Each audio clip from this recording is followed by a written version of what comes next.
Aloha, friends. It's Robert Stehlik. Welcome to another episode of the Blue Planet Show.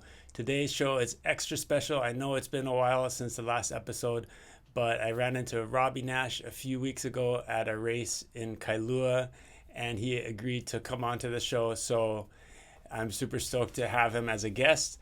Really interesting stories. Robby Naish really needs no introduction. 27 times windsurfing world champion, pioneer. First time he became a windsurfing world champion was when he was 13 years old, traveling by himself to the Bahamas. So great stories. I found a few new things about him. For example, he was going to study art at UC Santa Cruz if he hadn't become a professional windsurfer. And he also designed the first Nash logo when his dad started making boards under the Nash label. So I think this interview gives you a really nice insight of how Robby Naish lives his life today, and hope to get some more time with him soon.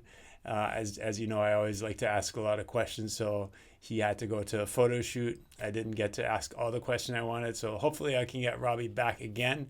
But for now, without further ado, please enjoy this interview with Robby Naish. All right, Robby Naish. So good to have you on the Blue Planet Show. Welcome. Right on. Thanks, Robert. Good to be here. Yeah. So a couple of weeks ago, I just ran into you in Kailua. They had like a race over there, and that was super fun. And then I saw you were on a wing foil board with a 7 meter wing, even though it was like a really windy day. So like, just let's talk a little bit about that. How was that experience? It was fun. I was over there anyway, and Des and the crew like, oh, you should join this fun race they're doing.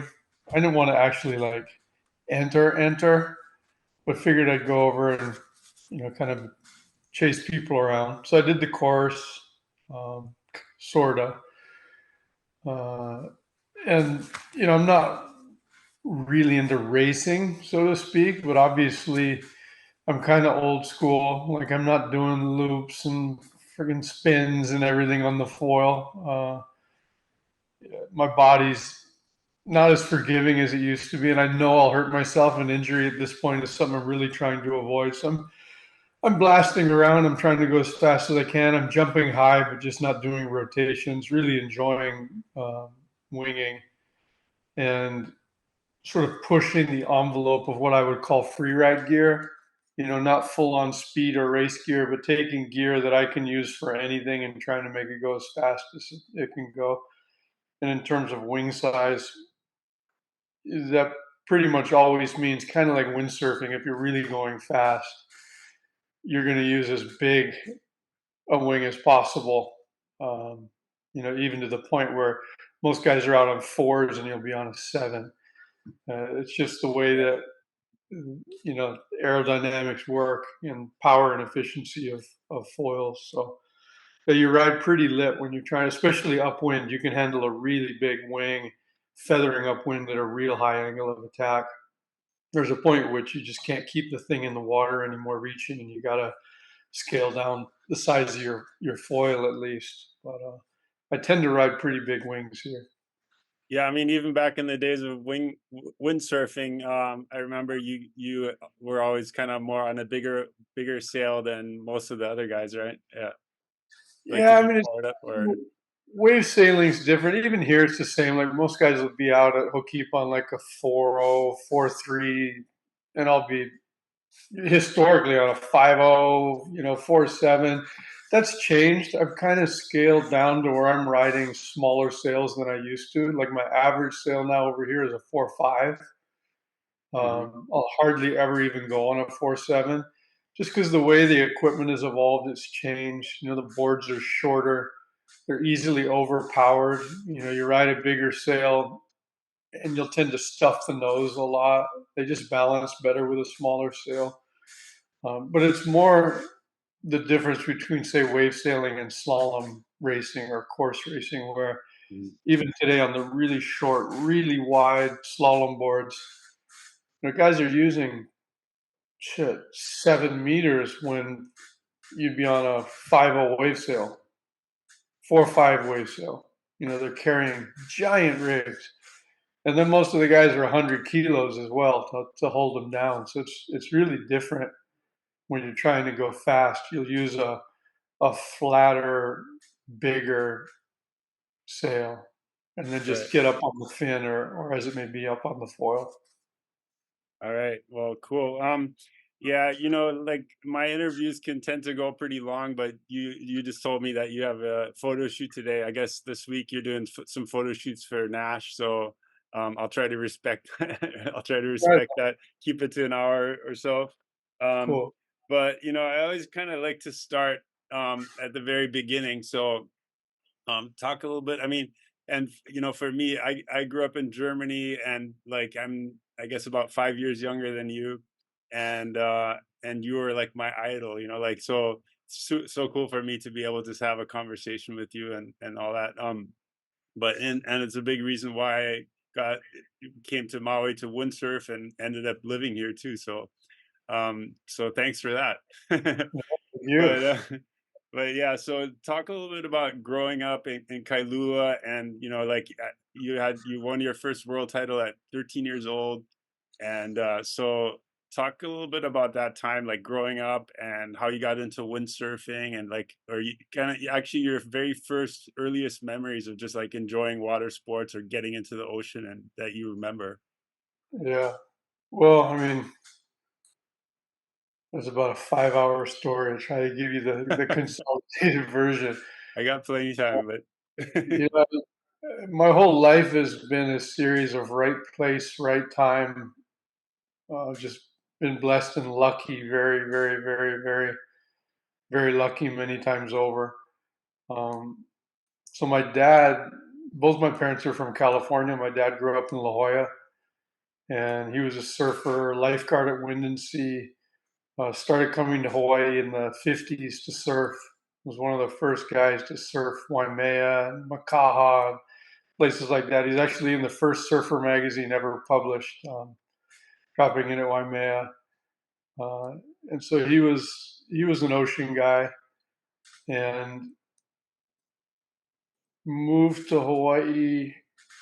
I had 3 kids already. My brother Randy, who's a year and a half older than I, myself, and my sister, when they moved to Hawaii when I was, I think, almost 4 years old.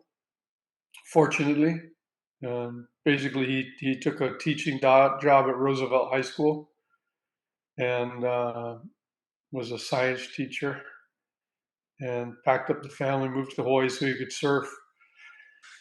So I don't really remember, much as a kid in California. My whole childhood memories. I've got a strange mind too. Like my parents remember everything from their whole lives. My brother remembers everything, and I've got this strange selective memory where there's all periods I don't remember anything at all. But I certainly remember growing up in Kailua, which was the world's best place for a kid to grow up. My dad surfed, so we grew up at the beach. He got one of the first Hobie cats in Hawaii when Hobies were launched. So he had a Hobie 14 and was racing Hobies for years and years. He was a Hawaii state champion in the Hobie 14 like 5 times. And when they launched the Hobie 16, started racing 16s. And I don't know how many times on that. He was national champion on the Hobie 16 in 1972. And um, he was really a good Hobie sailor. And so we were pretty much at the beach all the time. We lived right up from Lanikai Boat Ramp in Kailua next to Lanikai Elementary School. My parents still live there. nice. And so I could walk to the beach and surf Kailua shore break. Um, my dad let us surf Flat Island once we could show that we could swim from the boat ramp to Flat and back. Then we were allowed to surf at Flat. And that was when I was in, I don't know, third grade, fourth grade. Wow. And as it was, the only time Flat was ever really good was when it was super windy trades. And then you paddle out, and back then it was before leashes. You lose your board, and by the time you swim and get your board, it's halfway to the boat ramp. Um, but just loved growing up in Kailua. I didn't even own a pair of slippers until I was in like the third grade. It was barefoot everything: barefoot flag football, barefoot basketball, barefoot track, barefoot to school. Um, we didn't have a lot of money. My dad had 3 kids. pretty quickly after 4 kids, on a high school, public school teacher's job. But you would never know it, as a kid in Hawaii, at least at that point. You didn't need a lot of money to have an amazing life. A lot of high water pants, that kind of thing where you outgrow your pants. You're still wearing them to school and you got all your ankles showing. But growing up in Kailua at that point was amazing. Best place in the world, and I think the best time in the world. So really, really lucky. And then got into windsurfing, fortunately, when I was in the 6th grade, 1974, discovered it. My brother and I had a little Hobie 12, that little semi-catamaran monohull thing that Hobie made. And we had it down at Kailua one day, and there were a few windsurfers in Hawaii at the time, Mike Corrigan, Larry Stanley, Ken Clyde, a few other guys, and they set some buoys, and they were doing little triangle races, and asked if Randy, my brother, and I wanted to race with them on our Hobie. And that's how we kind of met. And so I was 11 years old at the time, and we became friends. I asked if I could try the windsurfer. I couldn't even pull the sail out of the water. I wasn't tall enough. It was that whole leverage thing in the beginning, because at that point there was only one windsurfer. There was the 12-foot plastic board, one size sail, one boom, one dagger board. It wasn't an industry yet. Yeah, it was hard to pull that sail out of the water, right? Yeah, Yeah, the long especially when boom you and everything. were Yeah, 72 pounds or whatever. right. But I just loved it. I went with Thor, and Stan would like sail with me inside him and then let go, and I could, ride along for a bit. Got that feel of gliding on the water, and I was absolutely hooked. It was kind of like everything I loved. It was surfing, skimboarding, sailing, just that first feeling of being able to grab the wind and go and make it all work was just absolutely addicting. And from that point forward, I was just on a mission. I'd go down to the beach after school. I'd go down on weekends, and those guys were like teaching windsurfing. And so guys would, of course, drift down the beach. And then I'd spend my day walking down, and so they didn't have to drag their gear back up the beach upwind. I'd go down and say, hey, I'm going to sail your board back up for you. And so I'd take their board, I'd sail it back up, wait for the next guy, sail it back up, go, hey, can I borrow your windsurfer for a bit? And so I was that pestery little kid who was just at the beach all the time, honing my skills and trying to get as much time on the water as I could. And then, of course, still surfing a lot at the same time at shore break and whatnot. Paddling canoe, I paddled for Lani Kai Canoe Club, the steersman in the, I don't know what the youngest bracket was, 10, 11, 12 years old. Mhm. And started saving my money. I made paper shell necklaces, I airbrushed T-shirts, I babysat, whatever to make money to buy my own board. And in late '74, bought my own windsurfer for $340, which was a lot of money back then, but for a complete rig. And that was kind of the beginning. Won the Hawaii Regional Championships in '76. That got me an air ticket from Windsurfer International to the national championships in Berkeley, California. And a group of guys from Hawaii went to that. I think Thor, Larry Stanley, Dennis Davison, Pat Love, some of the local Kailua guys. And so I traveled with them, and I got second in Berkeley to Mike Waltz. And he already had a ticket to the Worlds somehow from the year before, I guess. And I ended up getting his ticket, so that's what got me to the Bahamas in 1976 to the World Championship. And as conditions would have it, I was really fast when the wind was light because I was so small and light. I had a real advantage over the heavy guys. And I won in the Bahamas, and that got me an airfare to the next year's World Championship in Sardinia in '77. Went to Sardinia, I won there, which gave me a ticket to Cancun in '78. And I won there, and it gave me a ticket to the next year. And so I kind of went from free airfare to free airfare to free airfare until I graduated from Punahou. I was public school, went to Lanikai Elementary, Kailua Intermediate, Kalaheo in freshman year, and then luckily Um, I somehow got into Punahou for my last 3 years. So 10, 11, 12th grade, I went to Punahou, graduated in 81. Okay, And that Robbie, was really, sorry to interrupt you, but let's yeah, go. I just want to go back to you going to the Bahamas when you're 13-year-old. I guess your parents didn't come with you. You were just on your own as a yeah. 13-year-old. Like, what? You just talk a little bit about that experience. I mean, that just seems like so far removed from what most 13-year-olds get to experience, Yeah, right? I mean, in hindsight, I don't know how my parents let me do that. I think the world was a different place then. Right. Um, no cell phones, no internet. It was like you were freaking gone on the other side of the world. But they let me go. I traveled with Steve Wilkings, who was a local photographer from Honolulu, who was a surf photographer, windsurf photographer in the early days. And he went to be the staff photographer for Windsurfer International in the Bahamas. And so I flew with him and slept on his floor. You got a free hotel room there. So I slept on his floor and did the event. And yeah, I just can't believe my parents let me go there. I was a pretty responsible kid, but yeah, I was still 13.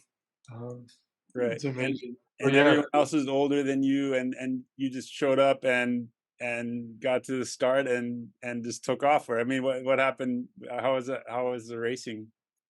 well, it was a regatta, sailing regatta. So triangle races, you usually did three, 3 to 4 races a day, right? You do like a morning race, and then you'd go and do a back-to-back race after that. Olympic triangle racing, so upwind, reach, upwind, downwind, upwind, finish.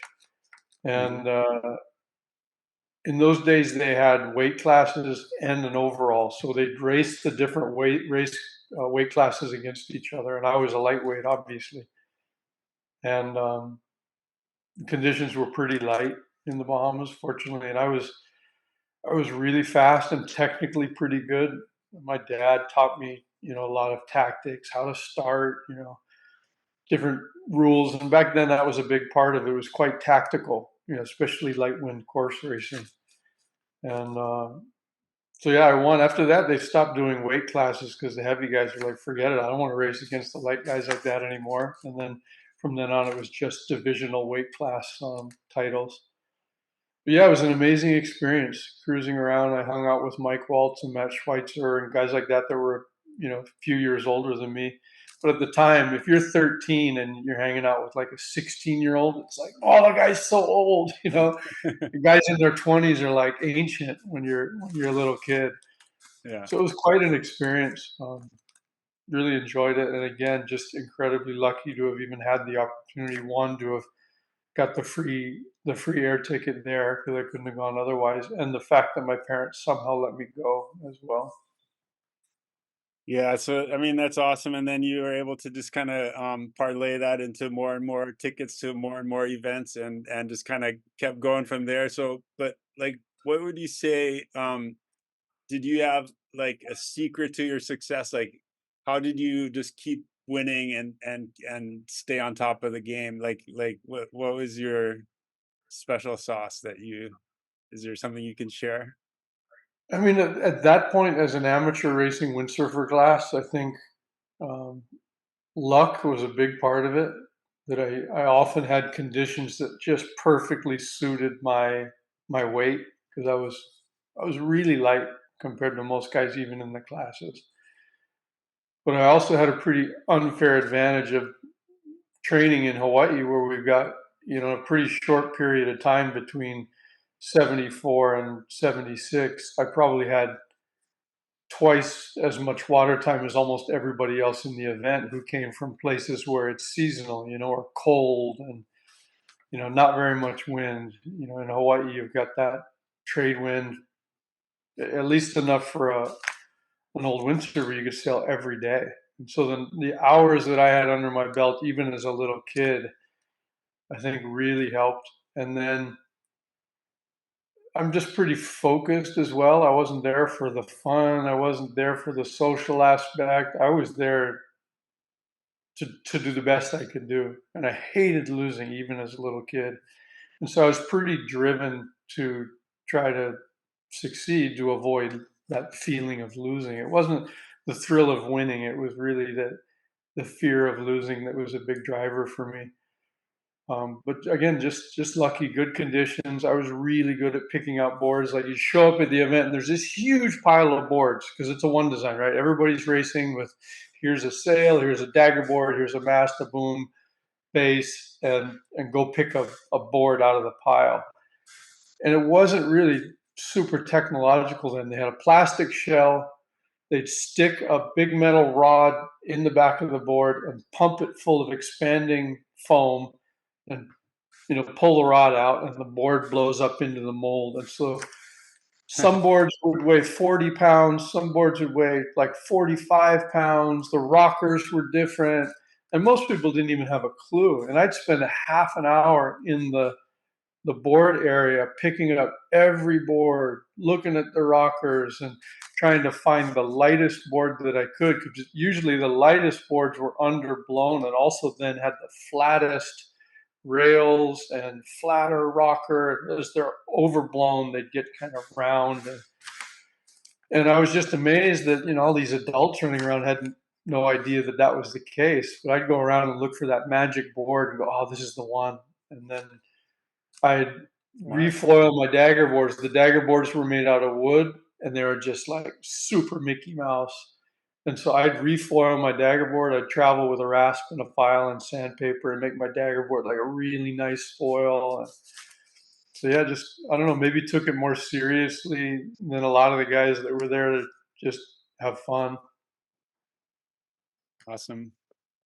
So I just listened to another podcast and you talked about that you actually learned German at Punahou school when you're at school. I always assumed that you learned it from your parents or something like that growing up, but you actually learned in school. And I mean, I guess that's because you could speak German, that like Germans always loved you, and you're like a big sports star in Germany. When I was growing up, like everybody knew Robbie Naish, So yeah, again, it was just yeah. lucky to have those 3 years at Punahou. And then I was saying earlier, windsurfing turned pro. Through all those years on windsurfer class, I was an amateur. And in those days, amateur professional was this absolute black line. If you earned $1 as an athlete, you were a pro and you couldn't go to the Olympics. And the windsurfer went into the Olympics in 1984. So I graduated in 81, and it happened to be the year that the sport turned professional. There were all these manufacturers now. There was money. There were pro events, and I had to make that decision: do I stay amateur, go to college, and then try to get to the Olympics in '84 on the wind glider, which was a piece of crap, a different brand of windsurfer, or do I turn pro and see where that takes me? So I deferred admissions to college for a year and went pro. But yeah, again, it was luck. I went to Punahou, and it's like you had Japanese, Chinese, Spanish, German, French. You had all these options for foreign language. I'm like, well, I knew some Germans, through windsurfing. I had some like pen pals, some German friends that had started writing me early on in the 70s. So I go, I'll take German. And everyone's like, oh, you're crazy. German's so hard. I don't know. It made sense. And again, it was luck. I had this teacher, Frau Naylor, at Punahou, that everyone's like, oh my God, Frau Naylor's so hard. She's so mean. And I thought she was just awesome. And I actually learned, from her. I owe her so much. And so I used that, through the 80s. Windsurfing just boomed in Europe. As you know, Germany was, and then still is, always the world's biggest market for these sports. And so it really gave me an advantage promotionally, connecting with fans and going to the German events, going to ISPO, going to Düsseldorf Messe. And I had fun with it as well. Like I'd sit around and listen, and people didn't in the beginning even realize that I knew what they were saying, and then slowly started speaking. Got to go on German TV shows and slowly, speak more and more. And now I wouldn't say I'm fluent, but I'm pretty much conversationally at least fluent. And it's helped my career. Again, just right place, right time, lucky decision. And Yeah. yeah, Yeah, I guess it's funny because my our kid goes to Puno. They're going to graduate this year, and Puno oh, always brags about how high their percentage of kids are that go on to college. So you're probably one of those failures that didn't make it to college yeah, yet. So never made it, fortunately. but Yeah, yeah, I wouldn't say that you're a failure though in life, so I can't say that. So I yeah, mean, yeah, sometimes going to college is not necessarily the best thing for everybody, right? So yeah. I mean, I you certainly just wouldn't be where I am today yeah. if I had gone to college. So okay, so let's talk a little bit about starting your professional career. So I guess you were torn between becoming professional, going to the Olympics, and then what when did you start making money with windsurfing? Like when did that become your job? Yeah, I mean, pretty much right. Well, before I graduated from high school, even we had our first pro prize money events. So I wasn't taking any sponsor money, but we had two events: the Maui Speed Crossing, which Arno DeRozan they put together, which was a race from Fleming Beach on Maui over to Molokai around that little, rock island on the east coast of Molokai, a little bit like um, I don't know, a little Mokumanu, Okay. like, and then back to Maui. It Oh wow. was a full-on open channel race, and he thought he was going to smoke everybody. A bunch of us flew over from Oahu, and I won that, and it was $1,000 prize money. And so I'm like, oh, I didn't know what to do, so I donated half of it to the U.S. Olympic Committee and half of it I can't remember, but I donated all the prize money so that I could retain my amateur status because I was still trying to figure out what to do. Right. And then almost immediately there were announcements of other pro windsurfing events with prize money around the world.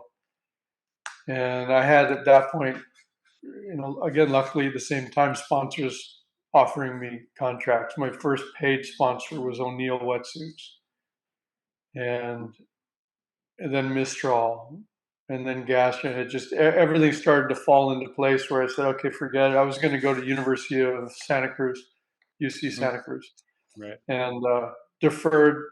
Said, okay, I'll give it a year, see where this takes me. And fortunately, I'm still giving it a year every year and seeing where it takes me. Did you have an idea of what you wanted to study if you went to UC Santa Cruz?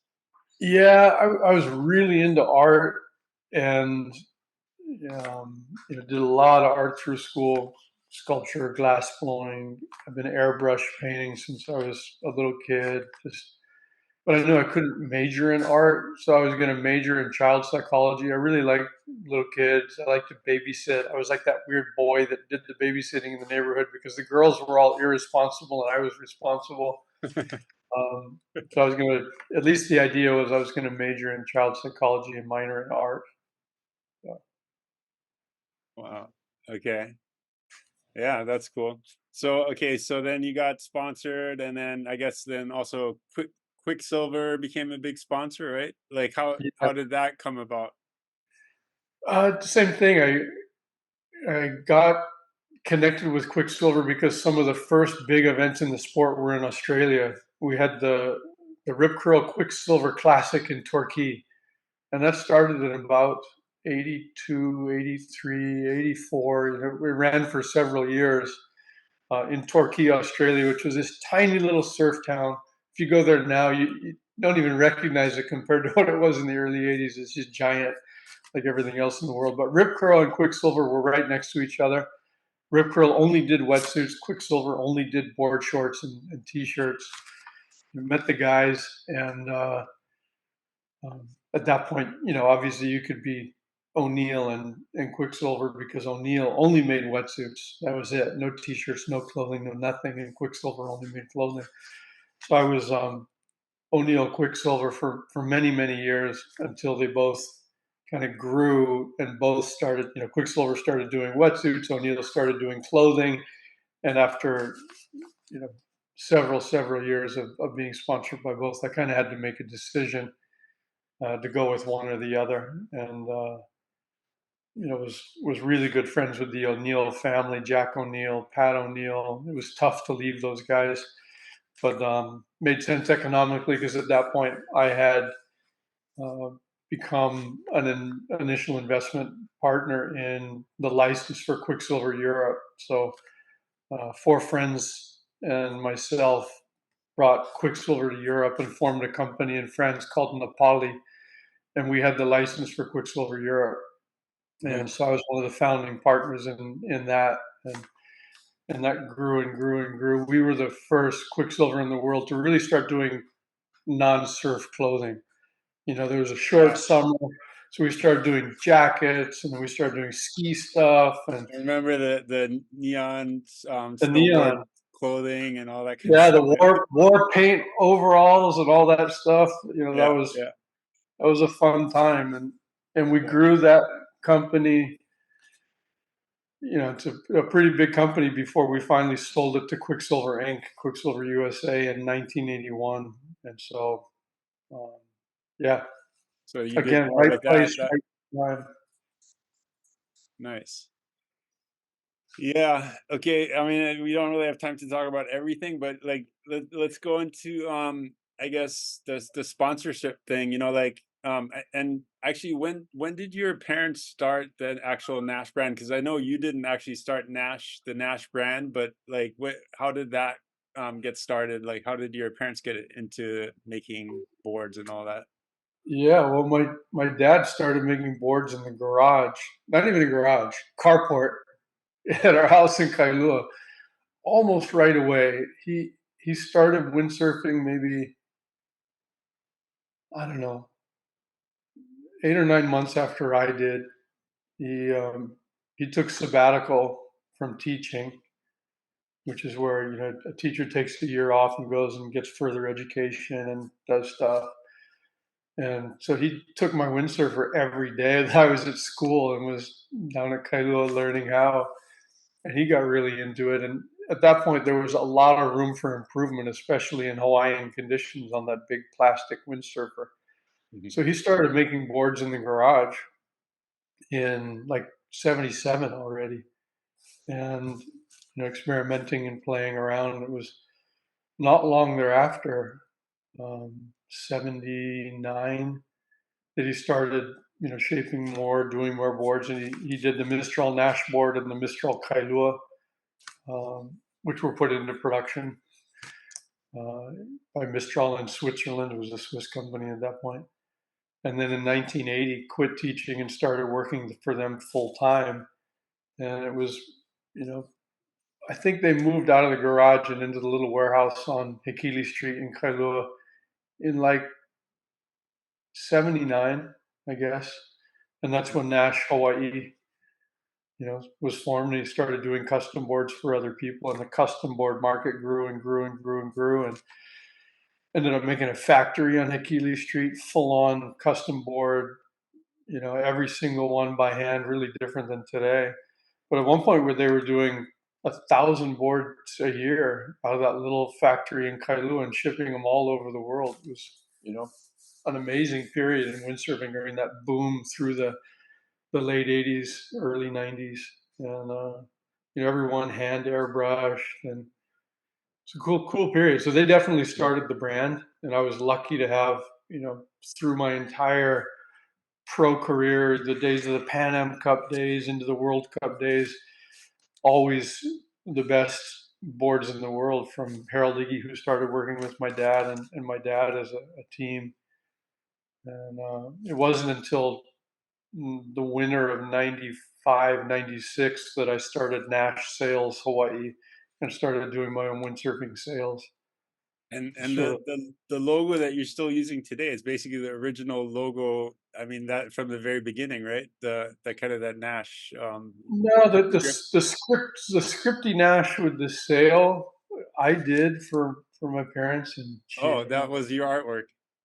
yeah, and Cool. then the new one is different. It's not a script.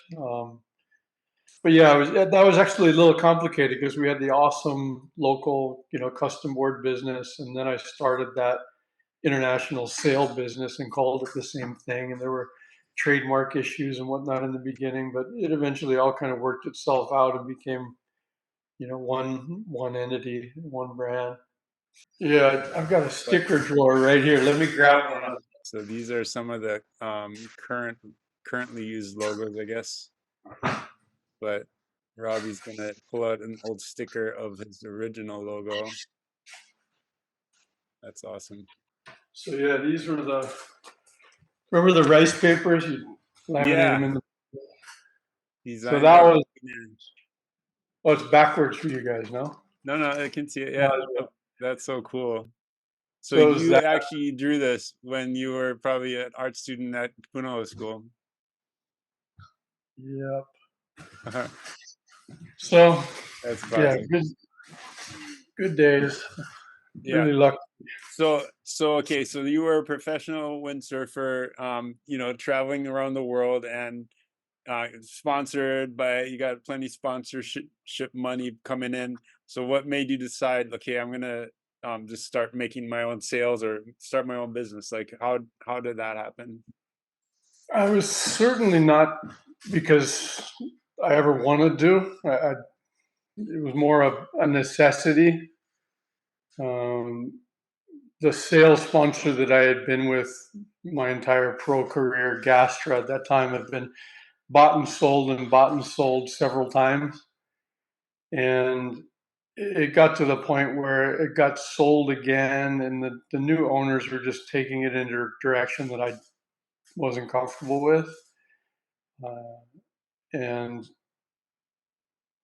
we had a team of guys, myself, Pete Cabrina, Don Montague, Pat Carell, an administrative guy, and we were all doing the work for Gastra based here on Maui.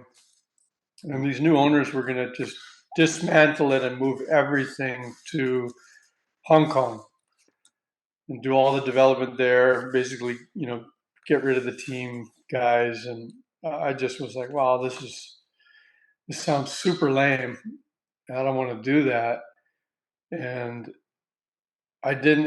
It would have been weird to like go to Neil Pride, for example, after years and years and years of one sponsor to switch. I wasn't that kind of guy. I never switched sponsors, Mhm. and so I just said, "Fuck it, let's do our own thing," and I'll just bite the bullet, keep the team together, continue making stuff the way we want to do it, and made So that decision. sorry to interrupt, but like, so Pete Cabrina was part of that team and then he started his own brand later, or like how Yeah, what? yeah. Yeah. Several years later, once we started doing kites. Mm. So Pete was marketing, was obviously still involved with R&D and whatnot. So Don Montague was the main sales designer. Pete did marketing, graphics. Um, he was always really, uh, I would say, a gifted artist. He still is. Now he's pretty much out of the industry and just pursuing his art and doing really well. But he's Mhm. always been really creative. And so, yeah, for the first several years, we started Nash Sells Hawaii basically in 96. And it wasn't until 99 that we started doing kites. And that's where everything really exploded for the 2000 season. Right. And it was just after that Pete got approached by Neil Pride to start doing Cabrina because they wanted to do kiting, but they didn't want to do it with the Neil Pride brand because there was kind of like this at that point between windsurfers and, oh, kiting's bad. And Yeah. like in the first couple of years, we were the only ones in the industry, and of course they all came in after the fact. But for a while, they were all pissed at me for doing kites because they thought it was bad for the windsurfing industry. Um, Mm. so Yeah, and Pete Cabrino was basically grew up with you in Kailua. Like you guys were always yeah, windsurfing together in Kailua and stuff, right? Yeah. yeah, he's a couple years older than me. You're like my brother's age, Hmm. which when you're little is a lot. But of course, as we grew up, grew older, we became kind of partners in crime. Yeah. Did the tour together. He did the well, was not the PWA tour. It started out as the WSMA tour and then the WBA tour. Had a lot of name changes over the years, but in the first several years of professional windsurfing, Pete was, on the Mistral Gastro team with me. We traveled around, had lots of fun together. Hmm. So, and then I guess most of your boards in the beginning were shaped by your dad, right? And then I think when did Harold Iggy start making Nash boards? And I think Jerry Lopez made some boards too, right? And Yeah, Jerry was later on when we were doing stand up. stand-ups. So 2000 after 2008, once we got into stand up, we worked together for several years. Still really good friends. But yeah, Harold Iggy started working with my dad quite early on. So early 80s, and they were an unbelievable team. They'd kind of shape and come up with concepts and whatnot together. And then Harold would do the shapes, and Rick would do everything after that, all the sandwich and laminations and sanding and whatnot. And then they were literally amazing. The two of them worked so well together, personality wise, craftsmanship wise. It was it was amazing. And then Mm-hmm. Harold, unfortunately passed in 2012. Mm-hmm. Yeah. So who does the board design now? I mean, are you directly involved, or like how closely are you involved with design and so on? Yeah, I mean, since I sold the operating companies a little over a year ago, I'm less hands-on on every single thing that happens as I was before. But Mickey Schweiger and I have been doing pretty much all the board designs for anything directional. Like I was doing all the directional kite boards, and then Mickey and I were doing all the stand-ups and all the windsurf boards the last several years. Uh, Different guys do the twin tips. Des Walsh and some of the engineers do the twin tip stuff. And Mickey's gotten to the point where he's really good and doesn't really need me overseeing what he does. We've got such an incredible template of stuff, a legacy of shapes that we're building from. And the way everything is digital now, there's no more hand shaping foam. There hasn't been, for really a long time, well over a decade. Yeah, so And when so, you say that you design the directional boards, like you actually sit in front of the computer and design the shapes and everything? yeah, yeah, So it's yeah. really your Those, design, so I did every directional kiteboard for years, and yeah. after Harold passed, we've pretty much been doing the boards digitally ever since. So, and even a little bit before that, there was a transition from hand shape as technology improved, and we were able to duplicate things a lot more accurately doing it, uh, on a shaping machine and sending digital files rather than sending plugs to the factory, having to digitize the plugs, and then hope that the molds afterwards come out something like the plug that you had sent. And so Mhm. it's much more precise now. And Yeah, just and to be currently able to Mickey's, like add a little bit of rocker or change the rocker line slightly, or being able to do stuff like that. You can't really do that in hand shaping, obviously. yeah, I mean you Yeah. can. Yeah. It's especially on bigger boards, it's a bit harder. When you're doing a 5-1 kite board, things are compact enough that you can make micro changes pretty easily without affecting other stuff. But Mm. the way we're doing it now, you can make incremental changes. You can make 3 prototypes that are exactly the same except for one specific change on each one, Mhm. and know that you're not throwing in a bunch of other variables where you're like, well, was it that was different or that was different? And that kind of accuracy is amazing to have.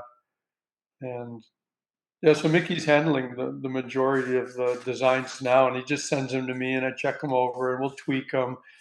But he's the one that's sitting, in front of the computer the vast majority of the time, and I'm just kind of, giving him some checks, going, "Yeah, you sure about that tail?" Or I think we should, carry that rocker a little further, or whatever. And I still really enjoy that aspect of it. The design aspect has always been fun, as long as it doesn't become work. Yeah.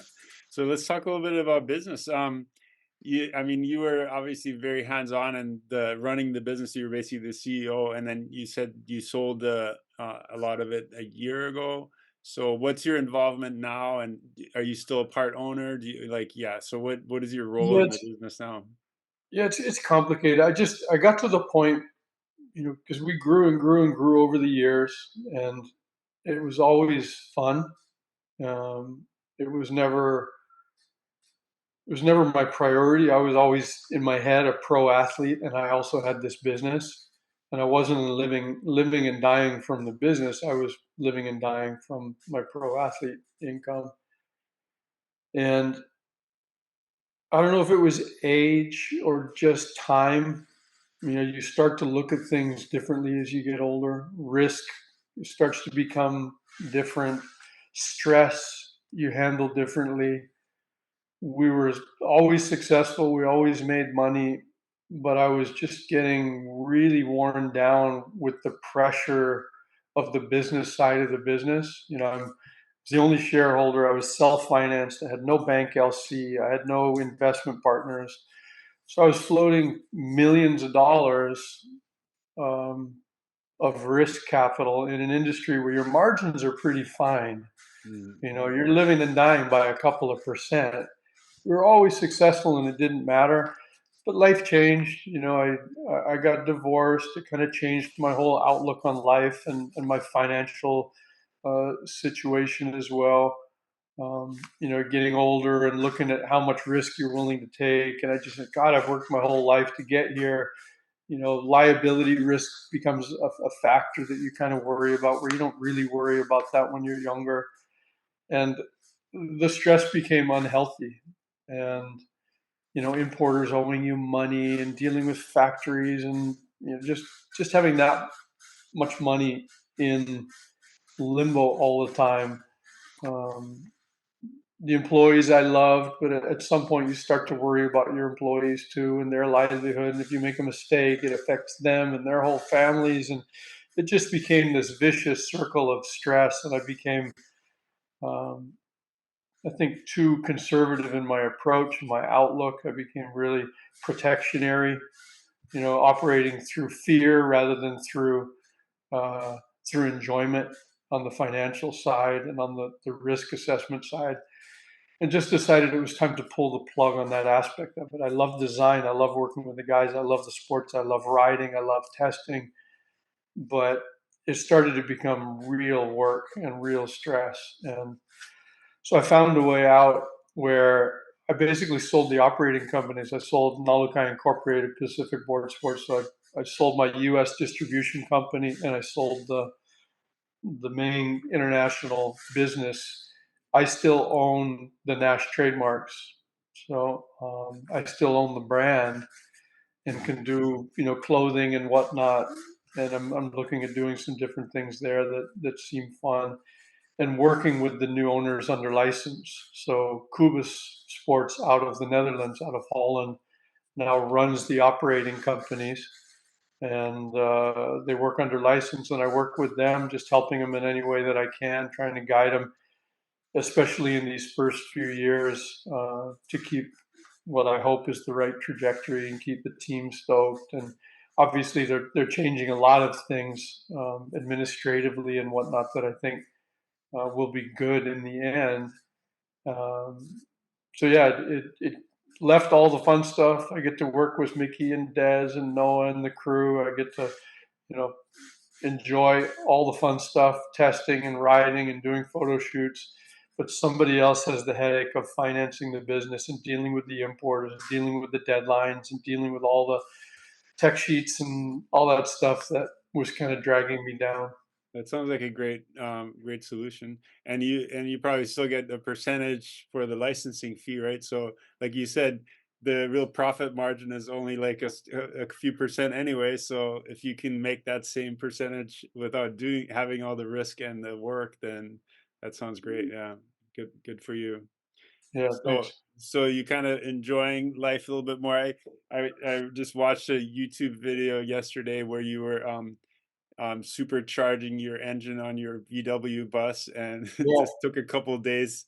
It looked like of tinkering in your garage. So I mean, to be able to have time to do stuff like that, it's, it's stuff you enjoy and you're passionate about. That's super important too. Yeah. Yeah, I mean, the quality of life for me personally, it was literally like popping the cork on a bottle that was about to explode. And so I'm really enjoying riding again. Everything. I'm kiting a lot. I'm windsurfing a lot. I'm doing stand up a lot. I'm the only guy out there on stand up sometimes.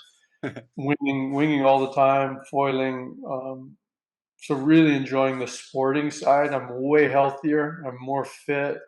I'm certainly mentally more fit by not having to carry around the stress 24 hours a day that I was carrying around. Spending, a lot of time with the family, flying to Kailua a lot, spending time with my parents who are both still around and doing great. My daughter, Nani, and my granddaughters live in Kailua, and my brothers are still in Kailua. So going back and forth to Oahu a lot again. Nice. Um, so yeah, in general, knock on wood, again, it was the right decision at the right time. Really lucky to have been able to do it while Hmm. I'm still young enough and healthy enough to be able to continue to love what I do and have the passion for the sports that have driven me through my whole life. And so yeah, I'm super blessed, super stoked, and having a lot of fun at the moment. Yeah, that's awesome. And I mean, it's so cool to when I look at your Facebook page, you just still actively involved in everything: windsurfing, kiting, stand-up paddling, foiling. I mean, it's like you do it all and still doing it really well. So it's just a good you're a good role model for a lot of older guys like myself too. But just like to be able to do all of that, and I think also, I mean, obviously a lot of the people that the older windsurfers that kind of did stop participating a lot now are getting into wing foiling. And this is supposed to be a wing foil podcast, so we haven't really talked about wing foiling at all yet, but let's talk a little bit about that. Like um I guess how did you get into it, and then um where do you think it's going? Like I was just thinking, that whole progression of windsurfing from like the windsurfer to like foot straps and going shorter and riding waves. And I mean and then doing the first forward loop or something like that, it took like decades, right? And now Yeah, in wing foiling it's like not even one season they're going from like single rotation to now they're doing like triple rotation jumps and stuff like that. yeah, It's like the progression is like so much faster. It's like on steroids. Yeah. So and then I guess windsurfing, a lot of people said that it became kind of too high performance for the average person, where yeah. early on it was just like people just enjoyed cruising on a lake, going back and forth in light wind or whatever. Now that's not really cool anymore. And so it kind of that whole side of the sport died off, and there's no easy entry into the sport. Do you see the same thing kind of happening in wing foiling, or like how? Yeah. So where do you see wing foiling going? Or Yeah, wing I mean, I was surfing. doing an interview yesterday, and it was kind of the same thing where windsurfing grew up in the time of magazines and trade shows, and development was nice and methodical and slow. You'd start working on something, and you'd finish it, implement it into production. In 6 months it would be at a trade show. A few months later it would be in the magazines. The first time someone would see it when they get the magazine and open it up and check it out. Kiting was kind of a transition from that into the beginnings of the internet. uh, Stand up, pretty much same thing. Most of the people in the beginning got their news and their information from magazines. And Mhm. wing foiling is the only one that's from start to finish. Sorry, photo shoot, guys. Yeah. Um, Does that mean we're running up into our deadline here? I know he's just calling. Okay. Um, Wing foiling from the very beginning, like that first shot of me riding upwind at Kanaha on our first 4.6 original wingsurfer went around the entire world that night, right? And that's kind of what started it all. Mhm. And every single progression is instant now. It's like you test something new. It's on the internet that night. The guys around the world are already, trying to do it the next day, Mhm. both in terms of the gear and then in terms of the riding. So the progression is so fast, and we've got the entire information packet from a construction standpoint, from a development standpoint, of all the other sports behind us, technically, that are helping to advance the wing foiling equipment too. So there's the experimentation is starting with a really, really high knowledge base, right? Mm-hmm. And Mm-hmm. so, I was hoping it would say simple, stupid for a long time, because the longer a sport stays like basic, one model, slow changes, the healthier it grows, right? Mm-hmm. But man, within like, I used to be the only guy at Kanaa. I'd be Mickey and I down there testing and trying stuff. There was nobody winging. It was like just us. And within a year, there were like 20 guys.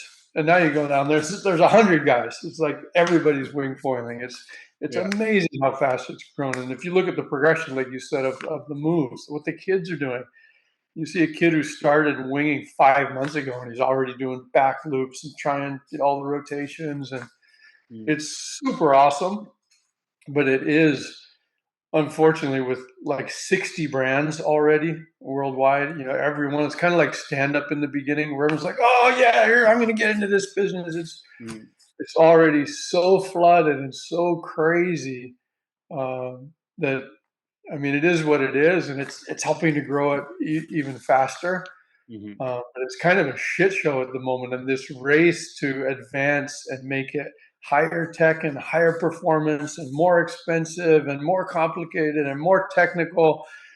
And I'm like, oh, God, slow it down, slow it down. But you can't. Once that genie's out of the bottle, it's gone. And so, uh, the stuff is getting higher and higher tech, more and more complicated, more and more expensive, higher and higher performance. Yeah. But of course, there's still the basic. Most people are going to get on a board, they're going to get a simple wing, and they're going to mow the lawn back and forth. And that essence of just gliding on the water, using the wind, and especially how accessible winging is, that you can do it with almost no wind. You can have really good fun in dead flat water. You don't need any waves at all. Kind of like kiting in the beginning, but Mm-hmm. even more accessible, I think, because you don't need 30 meters of area. You don't have this, you know, arc of death with your kite. You don't have trees and buildings and power lines that are an issue. Winging is just Mm. so easy and accessible, that aspect of it I freaking love. The fact that it's getting people on the water, like you said, older guys. It's the only sport at the moment where you see 70-year-old guys getting into it and 7-year-old kids getting into it, and everything in between, and all of them stoked. And Yeah. yeah, it's Yeah. it's It's awesome. yeah, and it's unlike stand up paddling, that it was like never really a cool thing with young kids or whatever. But it's like wing foiling, like surfers are getting into foiling, and then that gets them into wing foiling, and just like the yeah, wing foiling just seems to have a much broader appeal to everybody. Yeah. And it's just so much more. I think also just having the wing not attached to the board, it's just so much more freedom to do things and do new moves that you can't even think about doing on a windsurfer, right? So, Yeah, I mean, it's really opened up the playing field. Racing is unbelievable, so high performance. mhm. I mean, it's the most accessible foil sailboat in the world by far. And even racing stuff is cheap compared to if you're going to go, look at the price of a moth or something like that, and the complexity of most foil sailing craft. Mm. So super fast, super high performance, easy to learn, quick to learn, and then just what you can do with it, from racing and speed to the wave stuff is absolutely insane. I mean, when you see what Cash and these guys are doing on actual breaking waves, like, I want to stay the fuck away from whitewater. It scares the hell out of me on a foil. Yeah. Foil surfing. I want to be out on the shoulder on a nice flowing bump, but I don't think foils should be in the surf with surfers. I think that's freaking crazy. And even on a wing, I want to stay as far away from surfers as I can, because even the good guys are going to eventually make a mistake. And Yeah. surfing with Ginsu knives is a bit scary. But just that realm of options that you have with this sport, of just going out on a lake, and like, I love just going out on a big wing, a 5.5, 6.0, 7.0, and almost no wind at all, and just cruising around and exploring. That's still super fun. And you can do that anywhere, any little lake, bay, whatever. So Yeah. yeah, it's an awesome sport. Yeah. Yeah, no, and it's interesting too how stand-up paddling kind of blew up during the financial crisis like 2008, 2009 and stuff. Yeah, And then wing foiling kind of blew up during the pandemic and became super big, really fast, probably faster than any other sport, the yeah, growth rate. But it seems like also this the whole cycle is accelerated. Like you said, now it's like kind of everybody has like piles of inventory and the market is kind of seemed like it plateaued really quickly and now it's like it just changed so much in the last 2 years that um how is that like I guess you don't have to worry about it too much business wise but yeah, like I mean we've seen it at our shop like we went from having like 50% of our sales being foil equipment. Now it's maybe 10% and we're doing more stand up again, which is interesting. Like it seems like yeah, that's kind of making a comeback. Is that the same for you guys or? yeah. I mean, ours has been pretty balanced, and we were the first in winging, so we were doing a lot of wings from the very beginning, and I anticipated the glut that was coming after COVID. You could tell that everybody was bumping up production at the factories, and you could see that there was going to be way too much inventory because when everybody was home with free time and free money from the government, not just in America, but all over the world, they're sitting around, they weren't allowed to travel, they weren't allowed to spend money on other things, they had to do something close to home, getting like here's some free time and some free money. So everybody bought new tires for their truck and a lift kit and wing stuff and foil stuff. And of course, that had to end at some point. People have to work again. They don't have the free time anymore. So a lot of people that wanted to buy those toys had already bought them. And how many? You're not going to buy a new foil every single year. Mhm. And yet, all these companies were just pumping as much as they could to, get it on the ground. And I think there was, by about you know, 8, 9 months ago, there was like a 3-year supply of wings on the ground around the world. Right. All the major brands, three for $9.99, like crazy, closeout stuff because they just needed to turn out the inventory into cash. Mm. Nash wasn't so bad because there was an anticipation that it was coming. It was still not great. There was still, of course, when everybody else goes on closeout, you're expected to go on closeout as well, regardless of how much stock you have. And Yeah. that's kind of already healing itself. Some of the bigger brands are having real hard times now because they thought that trajectory was going to continue. And of course, it doesn't. I was always really pessimistic in business. I'd always plan for the worst and hope for the best. And a lot of other people just go, yeah, we're all in. And that's not a healthy way to run things. So there's some unhealthy brands out there at the moment, even some pretty big ones. So it's not going to be this way forever. It's kind of like snowboarding in the beginning. Everybody gets in, like stand up at the beginning. Everybody gets in, and they do a couple containers of stuff, and then they realize, wow, business isn't as easy as I thought it was going to be, and it kind of Mhm. settles back down. Right, But right. yeah, stand up. Like I love stand up. I don't understand how all these guys that used to go stand up aren't doing it anymore. It's just as much fun now as it was in 2010. It's Yeah. just less crowded. So all good. And like you were saying how accessible wing foiling is, but in comparison to that, stand up is like 10 times easier, right? Like any overweight old American Get tourists some can out. jump on a stand-up paddleboard and paddle in flat water if the board's wide enough and big enough, right? So it's not Yeah. like foiling is definitely a little bit more takes some skills and some Yeah. water knowledge or kind of you have to be a little bit into it, so in terms of accessibility, I think stand-up is still probably the most accessible sport for almost anybody, right? Yeah, I mean, it's a recreational activity more than a sport at this point. So Yeah. about 90% of the boards being sold in the world are inflatable. Like if you go to Europe, it's all Yeah. inflatable. I was in Austria last summer, and there were like 1,000 stand-ups out on this one tiny lake that I was doing a thing on, and it's awesome. It's getting people on the water, and a certain Mhm. percentage of those people stay with it, end up buying a composite board, or Mhm. there are associated then with board riding, water sports, and they get into other things, whether it be kiting or winging or whatever. So whatever's getting people out on the water is a good thing.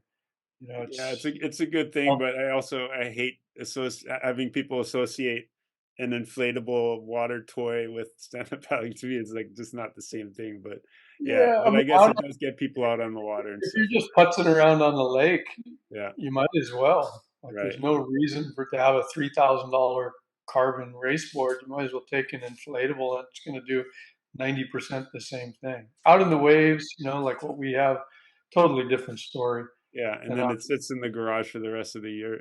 After yeah, they use it 1 or 2 weekends in the summer. So yeah, for that, I guess it does make sense. Can see that. Yeah. So, do you feel like wing foiling has already plateaued, or where's it going? Is it growing? no, it's still growing. I mean, it's not growing at the pace. There's always that explosion in the beginning where you get Mm, that people coming in from other sports, right? That the crossover guys like me that are coming from kiting or windsurfing or whatever, and they're always the first in. mm, And then you get that boom of the next guys, and we've had that, and now it's slowed down to what's I think a more constant flow. But the fact that the demographic is so broad is it's going to continue. The fact that kids want to do it, uh, middle-aged people want to do it, older guys want to do it, girls want to do it, women want to do it. I mean, it's absolutely appealing to the broadest group of people that any of the sports that I've ever done has, and that lends itself to a pretty healthy future. You're not going to tap out your demographic quickly. It's not all 60-year-old guys with money. It's not all, the fact that so many young people want to do it shows really good promise for a healthy future. yeah, and it's such a great way to get into foiling too. People that are curious about foiling, I always tell them like, I mean, obviously, maybe going towing behind a boat or jet ski and maybe e-foiling is a little bit easier for total beginners, but then wing foiling is really the next natural choice to figure out how to use a foil, right? Yes, to me, it's the easiest way to learn. I've gotten people up on a foil in, half an hour.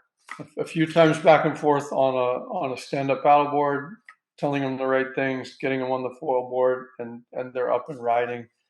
In that first day, So yeah, compared to what are like some compared recommendations to for people?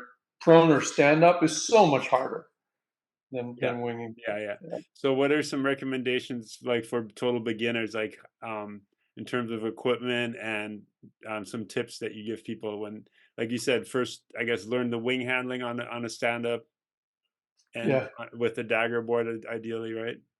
yeah. Even not just. I mean, most people just want to jump on the water and jump on the board too quick. Spend a lot of time with the wing on the beach until you really understand the dynamic in both directions. Hmm. When the tip starts coming down, how do you get it back up? Just learning that feel of the wing and the wind, and then getting on a board and combining it without the foil. So you're doing two things at once, not three. And then once you've got it where you can kind of go in and out both directions comfortably, and you're not fumbling with the wing all the time, then you move on to the foil, and then remember to keeping that pressure straight down on the foil. I was trying to tell people you're not trying to take off like an airplane. You're trying to pressurize the foil, and that's really different. Getting that wing loaded under your feet. So any lateral pressure, like windsurfing, is bad. You don't want to pull to the side. You want all your pressure straight up, and you're just trying to load the foil and not power it up and take off like that. That's where people just crash, and you'll see them doing the same mistakes for days and days and days. Where if you just dial them into what the feeling is that you're looking for, it can come really quick. And so just the main mistakes people are making is trying to go too small too quick. Hmm. Don't learn the wing yet and try and get on the board. And then using too small a board, too small a foil too quickly. Let it, you know, come to you, and you'll outgrow your stuff relatively quickly. But there's always a friend that wants to learn that'll take your bigger, older stuff. There's Well, especially having a big stable board that you can stand on comfortably without like, yeah, having to like water start underwater or whatever. That's Yeah, just stupid yeah. when Like people try to I'm learn still, on a prone foil board or something like that. It's like, yeah. And a lot of guys say, "Oh, I got to be on a little board. It's way more cool." I'm still riding a floater most of the time. Obviously, I can ride a 30, a 40, a 50, a 60. I've got whatever I want, and the yeah, vast majority of the time, I'm on a 72 liter because I want to like get up. If I fall between waves, I want to get up before the next wave. I don't want to be up to my chest, bouncing my wing off the reef, trying to get going. And so there's, yeah, I mean, to each their own. But there's definitely that. Oh yeah, smaller is better, which isn't necessarily the case unless you're doing rotations. Then of course you want as little board as possible. right, right, right. And then yeah, I watched that video where you're riding the South Shore, I think La Perouse Bay, and you said like you like to have the foil really far forward, using actually a fairly bigger size foil, I guess, so you can pump back out, Yeah. and then your back foot's way behind the mast and stuff like that. So talk a little bit about how you like to set up your gear. That's different from how other people use it, I guess. Yeah, I mean, it's really hard to generalize because with so many brands of foils back there in the market, there's really a difference in lift. Like I can say, oh yeah, I ride an 840 most of the time, but my 840 and that 840 and that 840 might be really different. Where the wing lines up on the fuselage, where the lift point is in comparison to the mast is really different from brand to brand. Hmm. Uh, but in general, I like to have I want to have my feet and my weight on that pendulum point, like a teeter totter, Hmm. right? You can put a sandbag way over here on the teeter totter and stand here and balance it, Hmm. right? But you're not going to be able to do it too quickly. You're putting your weight here to balance that weight out that's here, and you can do it, and that's how most people are foiling. Or you can put it here and have really quick control of your fore and aft movement to follow the chop, to catch things, when you're, and it's not just like, whoa, leaning back and then it's going to come up. And then I just like to be behind the mast with my foot so I can really quickly make those lift adjustments. Yeah. Um, I mean, I've noticed that a lot of beginners ride with too much, like where they have to put too much pressure on their back foot. Where, yeah, like, as you get better, you realize you want to have just equal pressure on both feet. You don't want to have to lean on your back foot the whole time. You get tired, right? And you're not balanced, right? exactly. So, So it's yeah. just trim, just having that comfortable between the feet balance so you can carve. You're not using the rail, but so to speak, you can control that pitch fore and aft, side to side, really easily when you find that balance point. It's like standing on a ball, Mm. and if you can stand right on the middle of the ball and have quick access control in every direction, for me at least, it makes it way more fun than being back here and having it fast in one direction but slow in the other. So, Right, right. and then foils, I still ride a pretty big foil most of the time. Like guys will be out on 550, 600, and I'm most of the time on like an 840, 914 even. Mm, Lighter winds, a 1040. mm, Like if I'm going on a lake and cruising around, I'm not trying to race anyone. It's flat water. There's little bumps. I'm going to catch that little bump and have more fun on it with a 1040 than I am on a 700. yeah. So again, it's not that race to be as small as possible. The bragging race. Oh, I'm on a 450 and a 30-liter board. All right, you're kind of just going back and forth the same as I am. But it depends on your weight, depends on your conditions, depends on the wind, depends on what you're trying to accomplish. So the Mm. good thing is it's all good. It all works. So another thing I wanted to ask you is like right now it seems like the hottest thing in foiling is downwind foiling. Like everyone's getting into that, buying the long boards and bigger foils Yeah. and that kind of stuff. And what's your take on that? Like, how do you feel about downwind foiling? Do you do it at all, or not really? I'd rather poke myself in the eye with this than do it down under. But that's just me. I've never understood the appeal. Obviously, I can do it. I'll go and I'll go with Mickey. I'll test. but I've never been a downwind guy, even in the days of stand up. I'd go, I'd test boards, I'd ride a 14, I'd get on an unlimited and just not understand the appeal. I've just never been. And even now with foiling, you're flying. I mean, guys are coming down the coast. It looks like they're fucking getting pulled by a spaceship. They're going so fast. But then when you go and do it, to me, you're still just trying to keep up with the ocean. And the ocean's like trying to pass me. It just doesn't feel fast. It looks fast watching other guys do it, but then I'll go and do it, and we'll do a full-on downwinder on a 40-knot day, and it still just doesn't feel.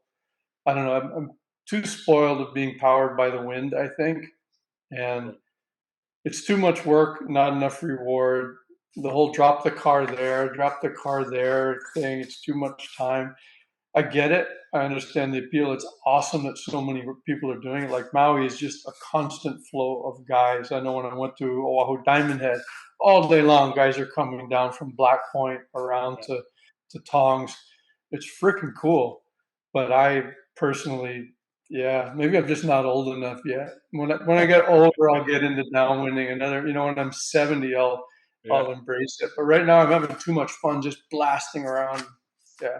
Yeah. And I think a lot of people don't realize how difficult it is. They're like all gung ho about it. And then they end up buying the longer board and the bigger foil because they can't do it on the equipment they got first. And then they Yeah. realize, oh, and then, I mean, it can be so frustrating if you can't get up on foil and you're just like paddling this tippy foil board all the way down when it's like a Oh yeah. really Talk about a heart terrible attack. experience.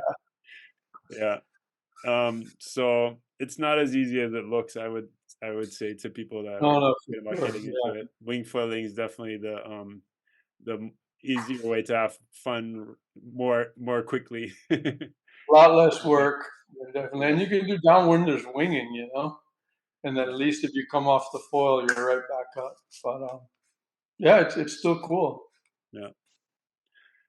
Well, thanks so much. I know you have to go, but I guess just let's talk a little bit about your time management. Like we talked earlier, like you make time to fix your car for 2 days and do things like that. So how do you how do you make time to have a conversation like this and with your busy schedule and how do you prioritize things and yeah. Kind of right now, just trying to put as little on the calendar in the future as possible. I used to have just commitments all year long. Like, okay, I'm in September, I'm there, and October, I'm there, and November, I'm there, and I'm being a lot more selective to what I commit to, so that I can be flexible. I love being able to wake up in the morning and not even look at the forecast. I'm not fucking hunting wind guru and looking for the swell. I'm going back to kind of how it was before. See what the day brings, and then make the most of it to a certain degree. Be on the computer as little as possible. Everyone's like, "Oh, you see that swell coming Monday?" No, I haven't looked. South Worth, how's it look? Awesome. Yeah. Just trying to be more stoked and fluid, and and be flexible, which I'm really enjoying. Okay, let's go to Oahu. Oh, my daughter's doing a volleyball game there. I'm going to go to that. The yeah, just trying to be organic, flexible, make time for not just friggin' relentless testing all the time. But no, I'm going to work on my car today. Like I've got one of my cars kind of semi taken apart right now, and that's going to be my next project. A lot Nice. of work in the yard, enjoying working around here. Got a little orchard, watching the fruit grow, watching our first harvest of avocados on the way. Um, just trying to enjoy life, trying to be a good friend, good good boyfriend, good dad, good son, good grandpa. All those things that you can kind of lose track of. And you know, knock on wood, I'm in the luxurious position where I can do that. A lot of people can't. They have to just fucking work two jobs, all day, every day, and have a hard time getting their head above water. And I appreciate that, and I know how lucky I am to be in the position that I'm in. That I can enjoy those other aspects of life, and in my head, like I said, I'm still a pro athlete. I'm 61 years old. I do a lot for Red Bull.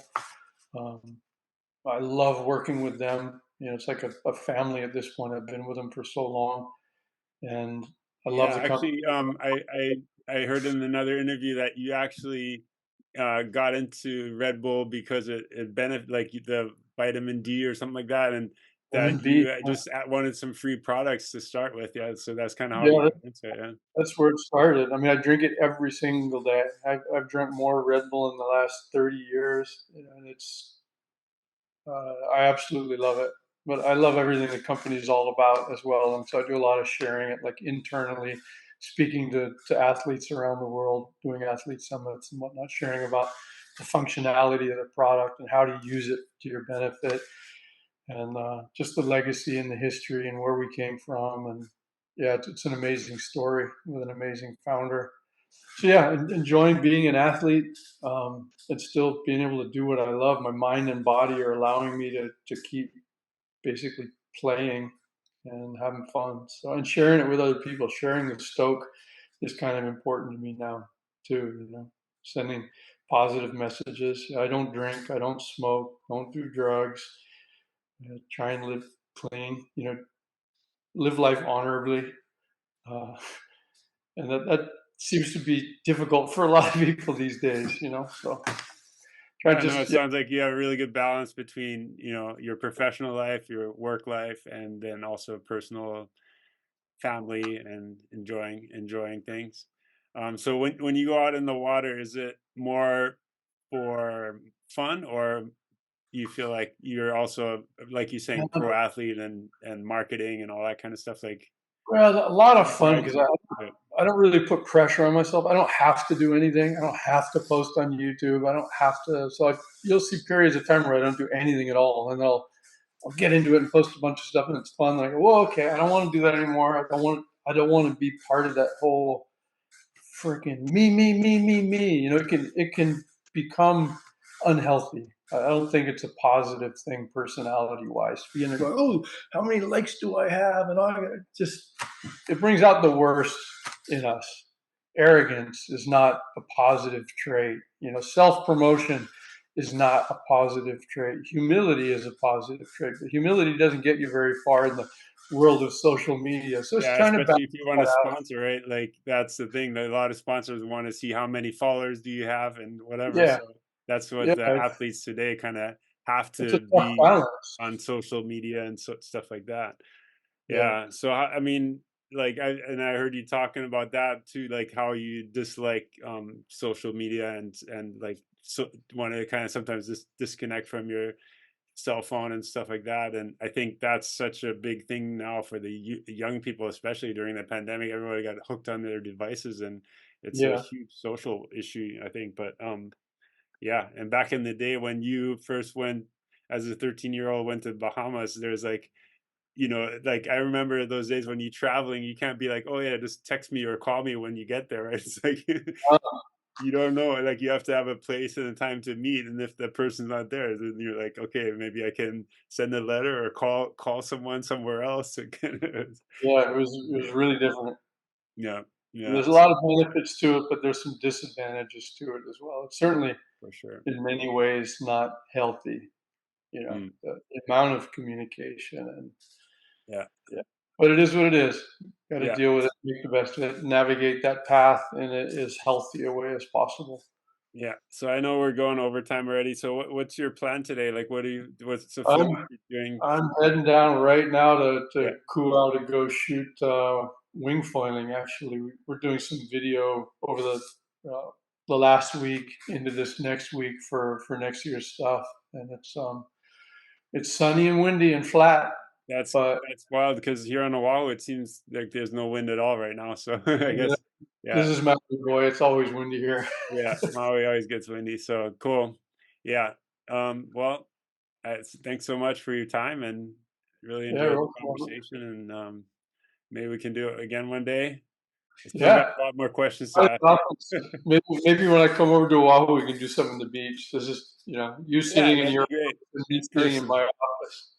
Yeah, I mean, I started the podcast kind of during the pandemic, so Zoom was like kind of great way to talk to people, but don't really have to do that anymore. So, yeah, Yeah, let's do it in person next time. Yeah, I was even gonna say, I'll just come over to Maui and come along on the photo shoot and check it out and take some pictures or whatever. But yeah, next, there you go. yeah, next time. Right on. Okay, well, Thank you. have a great rest of your day. Thanks so much. Thanks. I appreciate it. All right. Have a good one. Any last minute message to the wing foilers out there or the water sports world? Anything you No, want to say just to everyone? no, every day on the water is a good day. So yeah, get out there. Don't be a wave hog, but yeah, have fun, and hopefully we'll see you out there. Yeah, share and enjoy. Right Yeah, on. Thank you, Robbie. yeah, Appreciate it. stoked. I Aloha. gotta go hit it. Right Yeah. on. All right. So as always, I really appreciate everyone that watches the show all the way to the end on YouTube or listens to it as a podcast. So really appreciate you guys and girls out there, all the wing foilers and water sports enthusiasts. I hope I'm keeping the stoke alive for you and hoping to do more in-person interviews as well in the future. I've been super busy doing stuff, so not as much time for the shows, but I do have some people I still want to interview, some of the big names in the sport. So I'm not done with this show yet. I'm going to keep it coming. I was super stoked to get Robby Naish on the show. I'm going to try to meet up with him again, hopefully in person next time. So yeah, just keeping the information flowing and the stoke going. And this summer is going to be super exciting for me. I'm doing the Maui to Molokai, Molokai to Oahu races on a wing foil board, and then the following weekend I'm also going to do the Molokai to Oahu on a regular stand-up paddle stock race board. So uh, busy training right now, also working on a book, stand-up paddling for dummies, so that's going to come out in the future. And so, I have a little bit less time for the show, but just trying to do everything and live life to the fullest and get out on the water as much as I can. So, hope you stay stoked out there. Thanks so much again for watching. See you on the water. Aloha.